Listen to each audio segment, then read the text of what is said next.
Here we go. We are live in action. Hayden, how we doing today? Good. We're doing great. Good morning to you all. Good morning to you. Well, it's morning time now. Whenever you're watching this, it might be different. Very nice. But Great start. how we doing? How we doing, Maddie? We're doing good. We're doing good.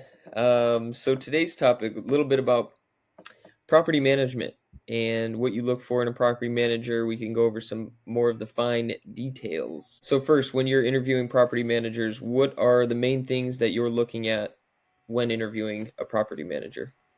That's a good question. The first thing to note is that property management is the single most important, uh, the single most important facet of multifamily.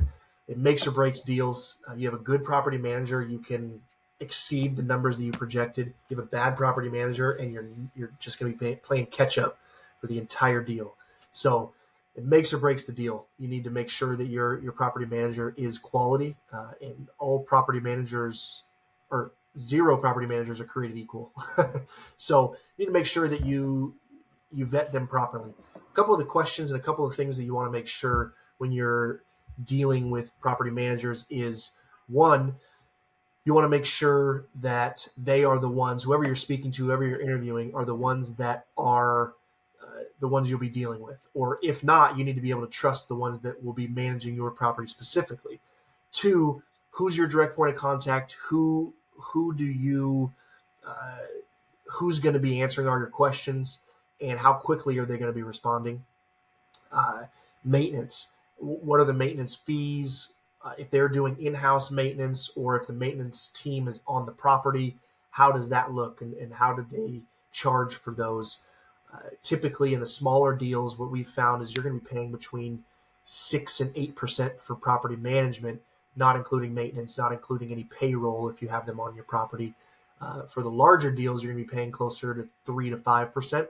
So you really have to make sure you get a good sense of the fees and make sure that they are doing their part, if they're going to be charging you fee after fee after fee. So those are Yeah. the initial things that I look for. And not only that, I look for trusting or making sure that that person is trusting and that they're trustworthy, Well, and I let me can. stop you right there. What are some red flags that you look for in property managers? The flip side of this.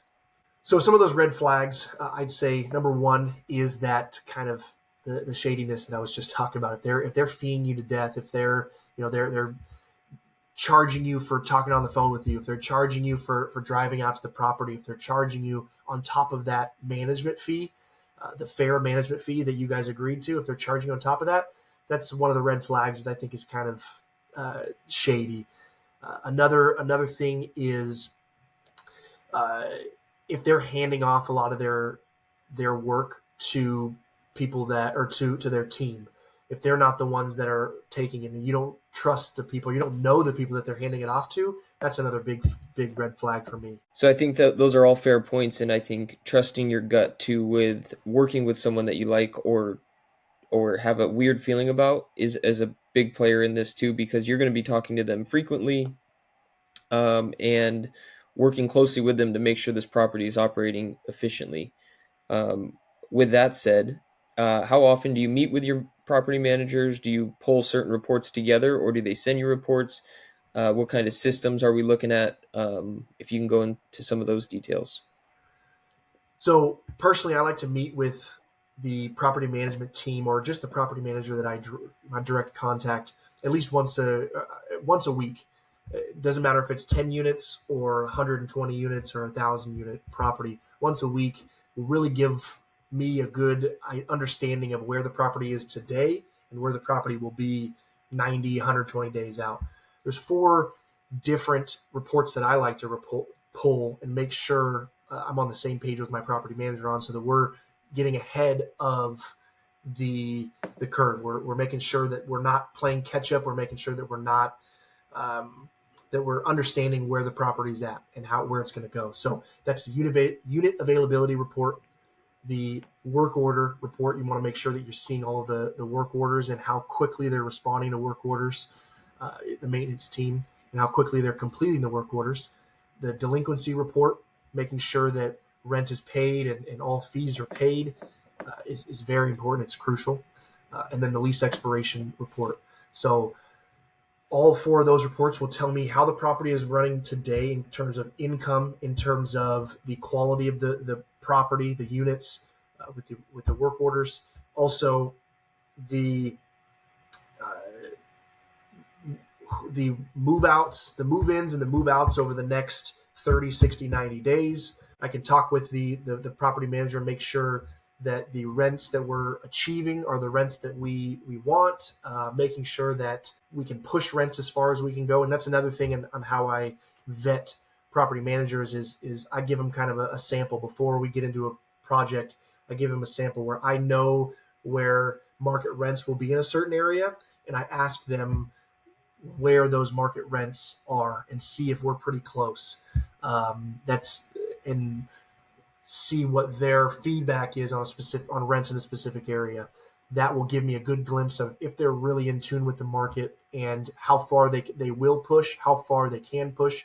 Yeah. If market rents are 1,500 for 2 bedrooms in an area, and they say, oh, we can get 1,800 just because they want our business.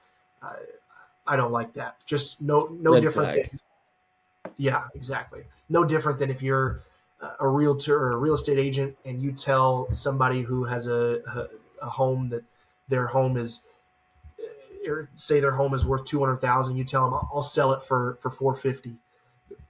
Just those are pie in the sky numbers. Those don't make any sense. So you're never going to get my home sold. Just like if you rented Right. something at 1,800 and the market rent is 1,500 and you're not providing that extra value, you're never going to get the unit rented.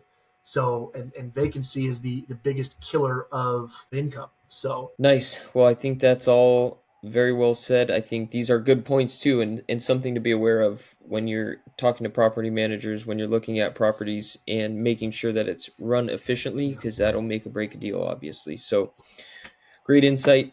We will be back next week with another interesting and useful topic for you guys for educational purposes. And if you're ever interested in investing in real estate, we're the guys. give us a call. Like and subscribe.